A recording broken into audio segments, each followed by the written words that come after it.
Hello everyone, hello दोस्तों, welcome to our channel. मैं दीपक आप सभी का दीप लर्निंग पॉइंट पर तहे दिल से वेलकम करता हूं।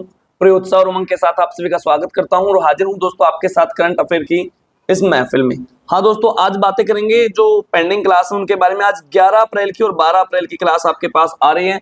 इसमें तो सिर्फ हम 11 अप्रैल के जो इंपॉर्टेंट क्वेश्चन रहेंगे करंट अफेयर के उसके बारे में बातें करेंगे। ठीक है, तो चलिए पहले क्वेश्चन की ओर आते हैं, भागते हैं। पहला क्वेश्चन क्या है कि हाल ही में इंटरनेशनल यूथ इंक्लूसिव, एक सेकंड रुकेंगे। हाँ,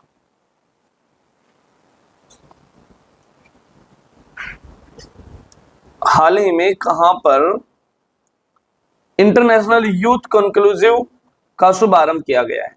ये किया गया दोस्तों कहां पर? सिक्किम राज्य के अंदर। सिक्किम राज्य के अंदर। और सिक्किम की मैं बातें बताऊं तो सिक्किम जो है 1975 में बना है, भारत का राज्य बना है सिक्किम 1975 में। 36वें संविधान संशोधन के तहत ये बना है। और सिक्किम के वर्तमान में मुख्यमंत्री कौन है? सिक्किम के वर्तमान में मुख्यमंत्री हैं दोस्तों आपके प्रेम सिंह तमांग। प्रेम सिंह तमांग, इतनी सी बातें याद रखेंगे। या इनको बोलते हैं पीएस गोले, पीएस गोले भी बोलते हैं। और सिक्किम के अंदर एक आपका नेशनल पार्क है जिसका नाम क्या है? कंचनजंगा। कंचनजंगा नेशनल पार्क है। साथ ही साथ ये आपका बायोस्फीयर रिजर्व भी है। इतनी सी बातें याद रखेंगे दोस्तों। उसके बाद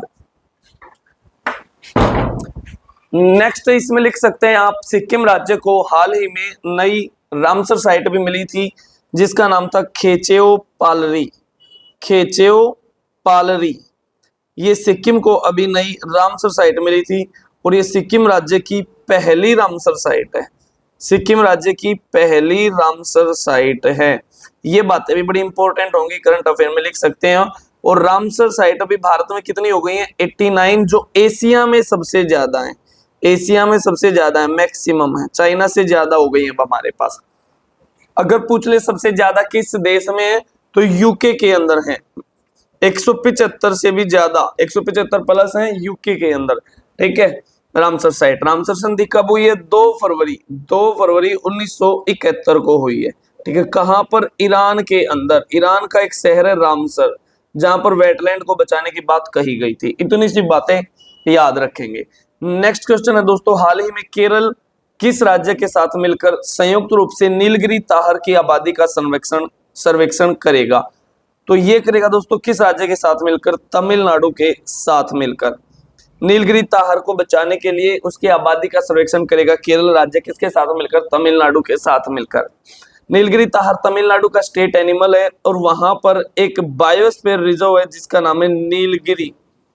नीलगिरी ताहर को बचाने के लिए ये बनाया गया था, नीलगिरी बायोस्फीयर रिजर्व। और ये बनाया दोस्तों 1986 में, 1986 में। और ये भारत का पहला बायोस्फीयर रिजर्व है। भारत का पहला बायोस्फीयर रिजर्व है नीलगिरी।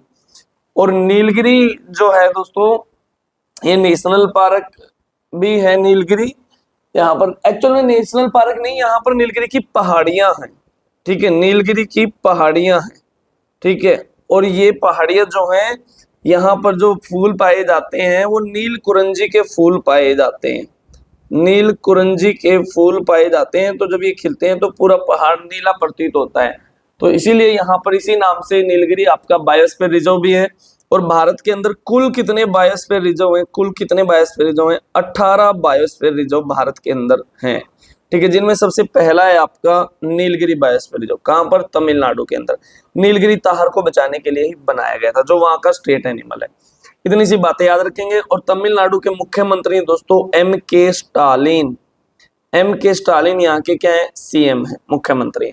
नेक्स्ट क्वेश्चन हो जाएगा तमिलनाडु के करंट अफेयर यहाँ तक की जो अभी पढ़ी है, चर्चा में रही है, वो यहाँ पर मैंने लिखी है कि एशिया का पहला vertical lift span railway bridge का उद्घाटन तमिलनाडु में किया है। प्रधानमंत्री मोदी जी ने किया था। इसका नाम था न्यू पंबन ब्रिज। मैंने बताया था ये ब्रिज यहाँ पर ऐसे है तो ये ब्रिज ऊपर उठ जाता है, जब इसके नीचे से क्या जाएंगे? पानी वाले जहाज जाएंगे। ठीक है, ये बातें बताई थी। 17 मीटर ऊपर उठ सकता है ये ब्रिज, तो बहुत इंपॉर्टेंट है। अच्छा, तमिलनाडु के चेन्नई में क्रिकेटर रविचंद्रन अश्विन, आर अश्विन के नाम पर एक सड़क का नाम रखा जाएगा। और तमिलनाडु सरकार ने अपने बजट के लोगों में रुपये के तमिल प्रतीक को शामिल किया है। ठीक है, कुछ ऐसा करके लिखा जाएगा, रुपीज को पैसा है, ठीक है, सिंबल ऐसे उन्होंने सिंबल थोड़ा सा अलग तरीके से तमिल भाषा में लिखने के लिए उन्होंने ये पहल शुरू की है। तमिलनाडु में पारंपरिक जदिया स्वामी उत्सव मनाया गया है। और थाई पूसम बहुत इंपॉर्टेंट फेस्टिवल है तमिलनाडु का, ये धूमधाम से तमिलनाडु में मनाया गया है थाई पूसम। और तमिलनाडु के मुख्यमंत्री ने सिंधु लिपि को डिकोड करने के लिए $1 मिलियन के इनाम की घोषणा की है। नेक्स्ट है, समुद्र के ऊपर भारत के पहले ग्लास ब्रिज का उद्घाटन भी तमिलनाडु में किया है। दोस्तों इतनी सी बातें याद रखेंगे। और तमिलनाडु में तूफान आया था पीछे जो चर्चा में था, जिसका नाम था फिंगल, फिंगल नाम का तूफान आया था, कहां पर, तमिलनाडु के अंदर। नेक्स्ट है, हाल ही में सांस्कृतिक विरासत को पुनः प्रतिष्ठित करने के प्रयासों के तहत खुलताबाद का नाम बदलकर रत्नापुर रखने की घोषणा किस राज्य में की गई है? ये की गई है दोस्तों, कहां पर, महाराष्ट्र के अंदर, महाराष्ट्र राज्य के अंदर की गई है। इतनी सी बातें आप याद रखेंगे। उसके बाद नेक्स्ट क्वेश्चन की ओर चलते हैं कि हाल ही में वैश्विक न्याय, प्रेम और शांति शिखर सम्मेलन कहां शुरू हुआ है, जिसको इंग्लिश में बोलते हैं global justice peace and love summit. ये कहां पर हुआ है? ये हुआ है दोस्तों दुबई के अंदर, यूएई में, ठीक है, दुबई के अंदर शुरू हुआ है। और दुबई में किसका हेडक्वार्टर है? आईसीसी का हेडक्वार्टर है, इंटरनेशनल क्रिकेट काउंसिल का हेडक्वार्टर है दुबई के अंदर। और आईसीसी की स्थापना हुई थी कब? 1909 में हुई थी दोस्तों। और आईसीसी के वर्तमान में अध्यक्ष कौन है? अरे मोटा भाई के बेटे हैं। मोटा भाई कौन है? मोटा भाई हमारे देश के क्या हैं? गृह मंत्री हैं, अमित शाह। अमित शाह के बेटे हैं जय शाह, जो आईसीसी के क्या हैं? अध्यक्ष हैं। इतनी सी बातें याद रखेंगे। और भारत आईसीसी का मेंबर कब बना है? 1926 में भारत आईसीसी का मेंबर बना है। इतनी सी बातें याद रखेंगे। नेक्स्ट है, हाल ही में 1 करोड़ पौधे लगाने वाले वृक्ष पुरुष पद्मश्री रामैया का निधन हुआ है। वे किस राज्य से थे? ये बहुत इंपॉर्टेंट पर्सन है भाई साहब, ये लगा लो, ये एसएससी का आई लव यू पर्सन हो जाएगा। 1 करोड़ पौधे लगाने वाले वृक्ष पुरुष रामैया का निधन हुआ है। ये किस राज्य से थे? ये थे दोस्तों तेलंगाना राज्य से। कहां से? तेलंगाना राज्य से थे। और तेलंगाना जो बना है, कब बना है? 2 जून 2014 को बना है तेलंगाना। और तेलंगाना के मुख्यमंत्री हैं रेवंत रेड्डी। रेवंत रेड्डी तेलंगाना के हाल फिलहाल में मुख्यमंत्री हैं। पहले मुख्यमंत्री थे इसके तेलंगाना के चंद्रशेखर राव। के चंद्रशेखर राव ये तेलंगाना के पहले सीएम थे। इतनी सी बातें याद रखेंगे। और तेलंगाना तो बहुत चर्चा में रहा है। रायथू भरोसा योजना तेलंगाना ने शुरू की है। अरे हैदराबाद के अंदर नई आधारशिला रखी है शूटिंग रेंज की, अमित शाह जी ने। ये यहाँ पे हुआ है नो यूर आर्मी मेला, यहाँ के हैदराबाद के गोलकुंडा फोर्ट में मनाया गया है। ये सारी बातें तेलंगाना से चर्चा में रही हैं, कुछ मैंने यहाँ लिखी भी हैं कि तेलंगाना में 8 दिवसीय नागोबा जात्रा मेले की शुरुआत की है। और तेलंगाना के मुख्यमंत्री ने एक्सपेरियम पार्क का उद्घाटन भी किया है। और ये पर्सन यहाँ पर आ गया, देखो, गृह मंत्री अमित शाह ने हैदराबाद में एक आधुनिक शूटिंग रेंज की आधारशिला भी रखी है। और नेक्स्ट इंपॉर्टेंट क्वेश्चन है कि विश्व तेलुगु सम्मेलन, वर्ल्ड तेलुगु कॉन्फ्रेंस का आयोजन राजमहेंद्रवरम तेलंगाना में किया गया है। इतनी सी बातें याद रखेंगे। नेक्स्ट क्वेश्चन है दोस्तों, हाल ही में कुमुदिनी लाखिया का निधन हुआ है। ये कौन थी? कुमुदिनी लाखिया बहुत इंपॉर्टेंट पर्सन दोस्तों, एसएससी पूछेगी इस पर्सन को, ठीक है। और ये एक नृत्यांगना थी। नृत्यांगना थी, किस नृत्य से जुड़ी थी? ये कथक को परफॉर्म करती थी। और कथक कहाँ का नृत्य है? उत्तर प्रदेश का शास्त्रीय नृत्य है दोस्तों कथक। याद करवाने की भी ट्रिक बताई थी कि 3.5 अक्षर का शब्द है कथक और 3.5 अक्षर का शब्द है उत्तर। तो याद कर लेंगे कथक उत्तर, कथक उत्तर। आधा तय कथक में भी है और आधा तय उत्तर में भी है, तो बहुत अच्छे से याद कर पाएंगे। और कथक में बहुत इंपॉर्टेंट चेहरे रहे हैं, बिरजू महाराज है, शंभू महाराज है, लच्छू महाराज है, शोभना नारायण है, सितारा देवी है, सुखदेव महाराज है, राजेंद्र कुमार है। ये कथक के ना आर्टिस्ट रहे हैं दोस्तों, प्रस्तावक रहे हैं। ये बातें याद रखेंगे आप। तो ये भी कथक को ही परफॉर्म करती थी। कुमुदिनी लाखिया, इनका निधन हुआ है हाल ही में, बहुत इंपॉर्टेंट है।